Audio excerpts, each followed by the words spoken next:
Hello students, welcome to maths calculator. Start करते हैं exercise इस चैप्टर की। तो question number 1 from exercise 6.1। In triangle PQR D is the mid point of QR। अब यहाँ figure समझते हैं। PQR एक ट्रायंगल है जिसमें क्या दिया है, मिड पॉइंट क्या है, D मिड पॉइंट है किसका, QR का मिड पॉइंट है। अब मिड पॉइंट है, इससे क्या पता चल रहा है, QD इक्वल टू DR, क्योंकि ये QR को दो इक्वल पार्ट्स में डिवाइड कर रहा है और दो पार्ट्स कौन से, QD और DR। तो इससे हमें मिड पॉइंट लिखा है, तो इससे ये चीज पता चल रही है। अब क्या पूछा है क्वेश्चन में, PM इज। अब PM क्या है, यहां पे हमें दिख रहा है PM, M पॉइंट भी QR पर है बट वो मिड पॉइंट नहीं है। P वर्टेक्स से एक परपेंडिकुलर लाइन ड्रॉ करी गई है QR तक। अब परपेंडिकुलर है, ये कैसे पता चल रहा है, क्योंकि ये 90 का एंगल फॉर्म करी है। जब भी किसी एंगल में इस तरह से साइन है दैट मीन्स ये 90 का है, और अगर ऐसे है तो ये कुछ भी हो सकता है, बट इस टाइप का साइन है दैट मीन्स ये कंफर्म 90 डिग्री है। तो यहाँ इस तरह से साइन है दैट मीन्स ये परपेंडिकुलर है। तो PM क्या है, परपेंडिकुलर है QR के।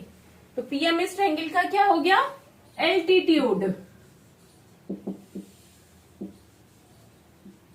अब नेक्स्ट पूछा है PD। अब PD क्या है, P वर्टेक्स पॉइंट है और D इसका मिड पॉइंट है। P और D को जो लाइन कनेक्ट कर रही है दैट मीन्स ये है मीडियन।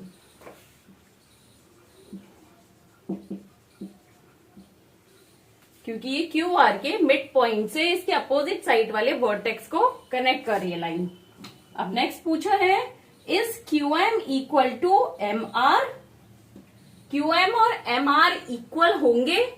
अब देखिए QM ये है और MR ये है। MR को हम और क्या लिख सकते हैं, MR equal to MD plus DR। देखिए यहां से यहां तक MR है, तो ये दो पार्ट में हमने इसको ब्रेक कर दिया, MD और DR में। और यहां पे अभी हमारा मिड पॉइंट है, तो इससे पता चल रहा है DR क्या है, QD के बराबर है। DR और QD इक्वल है, और QM QD से भी छोटा है, और MR में क्या हो गया, DR प्लस MD और ऐड हो गया।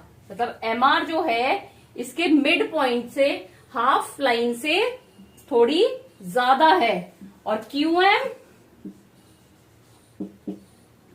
QD minus MD। QM यही हुई ना, QD में से MD को हमने माइनस करा है, और यहाँ पे QD और DR इक्वल है।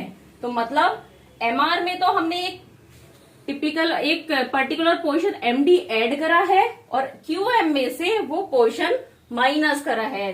दैट मीन्स ये दोनों इक्वल नहीं है।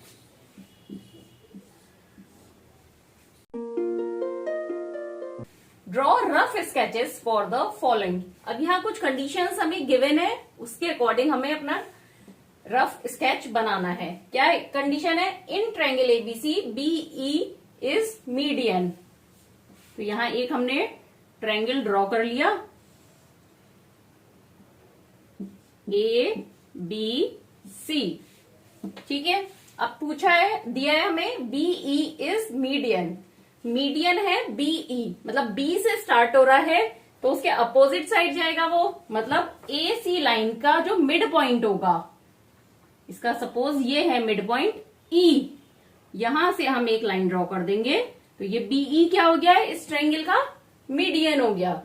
अब आप सोचेंगे जरूरी थोड़ी ना B पॉइंट ऊपर आए, कोई जरूरी नहीं है।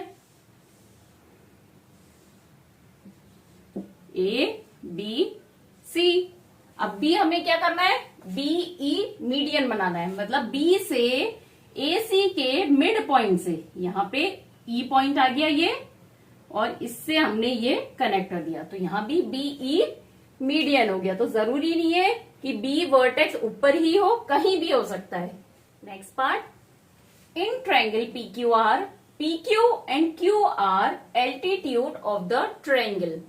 अब इसमें थोड़ा ध्यान दीजिए कि जो एल्टीट्यूड है PQ और QR वो दोनों उस ट्रायंगल की आर्म्स भी हैं, साइड्स भी हैं दोनों।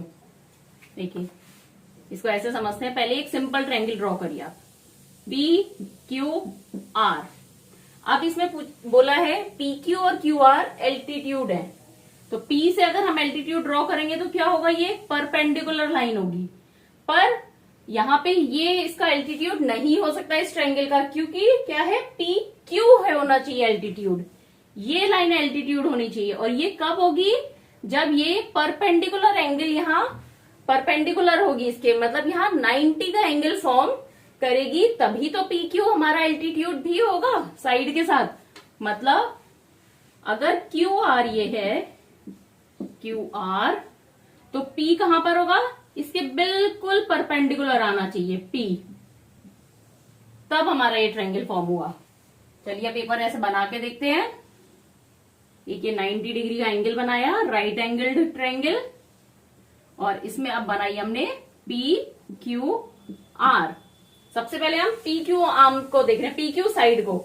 इस वाले ट्रायंगल में PQ एल्टीट्यूड नहीं हो सकता, क्योंकि एल्टीट्यूड हमेशा परपेंडिकुलर होता है, तो हमने PQ को परपेंडिकुलर बनाया।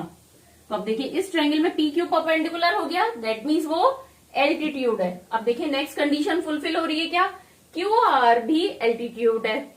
तो यहां से QR क्या है इस ट्रायंगल पे, यहां पे भी है, सीधी R जो है Q PQ पर परपेंडिकुलर है, QR PQ पर, तो दैट मीन्स यहाँ पे QR और PQ दोनों ही इस ट्रायंगल के एल्टीट्यूड है। लास्ट पार्ट करते हैं। In triangle XYZ YL is an altitude in the exterior of the triangle. अब ये देखिए थोड़ा डिफरेंट हो गया, एल्टीट्यूड कहाँ है, ट्रायंगल के बाहर है, एक्सटीरियर में। अब पहले हम एक अपना नॉर्मल ट्रायंगल ड्रॉ कर लेते हैं। अब यहाँ क्योंकि Y से दिया है तो हम Y को ऊपर लिख लेते हैं, तो XYZ। अब अगर एल्टीट्यूड बनाना है, ड्रॉ करना, तो क्या करते हैं, सीधा नीचे परपेंडिकुलर लाइन हम ड्रॉ करते हैं, जो इसके से 90 का एंगल फॉर्म कर रही है, बेस से, ट्रायंगल के बेस से 90 का एंगल फॉर्म कर रही है, तो वो लाइन एल्टीट्यूड हो गई। अब लेकिन यहाँ पे ये ट्रायंगल इस कंडीशन को फुलफिल नहीं कर रहा है, क्योंकि यहाँ पे एक पॉइंट लिखा है एक्सटीरियर ऑफ द ट्रायंगल, पर YL तो अंदर आ गया ट्रायंगल के, मतलब इंटीरियर साइड में, मतलब ये ट्रायंगल रॉन्ग है इस कंडीशन के हिसाब से। मतलब YL जो है वो इसके बाहर होना चाहिए, अंदर नहीं होगा, बाहर की तरफ होगा। अब बाहर की तरफ होगा मतलब ये पॉइंट जो है वो X से, अगर हम इधर एक्सटीरियर बनाते हैं तो X की से थोड़ा सा आउट होना चाहिए, बाहर होना चाहिए, मतलब ये इस तरह से हो गया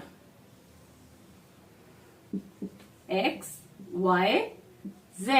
अब अगर हम Y से एक एल्टीट्यूड फॉर्म करें तो ये क्या होगा, ये सीधी यहां ऐसे परपेंडिकुलर लाइन आ गई L,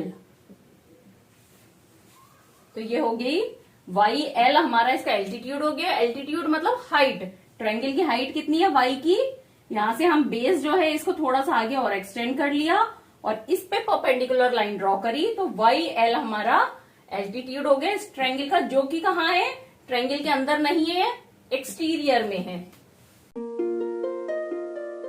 verify by drawing a diagram if the median and altitude of an isosceles triangle can be same. अब हमें एक आइसोस्केलस ट्रायंगल ड्रॉ करना है और उसमें देखना है मीडियन और एल्टीट्यूड सेम हो सकते हैं या नहीं। तो आइसोस्केलस ट्रायंगल कौन सा होता है, जिसकी दो साइड्स इक्वल हो। तो यहां पे हमने लिया ABC और इसमें माना है कि AB और BC इक्वल है, तभी ये आइसोस्केलस होगा। ठीक है, अब हम B वर्टेक्स से एक लाइन नीचे ड्रॉ करते हैं इसके मिड पॉइंट से, D पॉइंट। तो BD क्या हो गया यहां पे, मीडियन।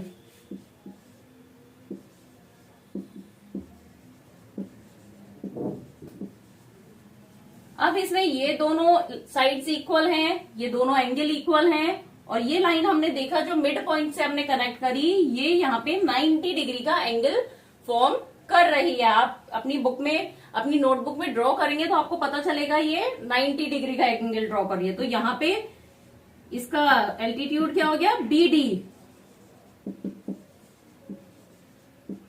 तो इस कंडीशन में BD ही इसका मीडियन है और BD ही इसका एल्टीट्यूड है। तो ये एक से दोनों सेम हो सकते हैं आइसोस्केलस में।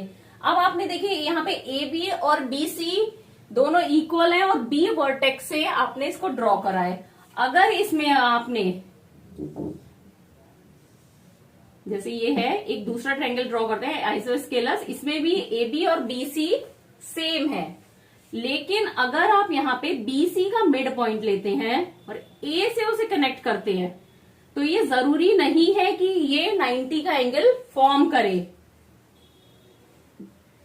तो यहां पे आपका वर्टेक्स से आप मीडियन और एल्टीट्यूड दोनों ही अलग अलग लाइन आएंगी, लेकिन अगर जो दो आर्म्स इसकी सेम है, दो साइड सेम है, तो उनके कॉमन वर्टेक्स से अगर आप ड्रॉ करते हैं तो मीडियन और आपका एल्टीट्यूड सेम होगा। सिर्फ उसी कंडीशन में सेम होगा कि आपने B से करा है। अगर आप A से या C से मीडियन और एल्टीट्यूड ड्रॉ करेंगे तो सेम नहीं आएगा।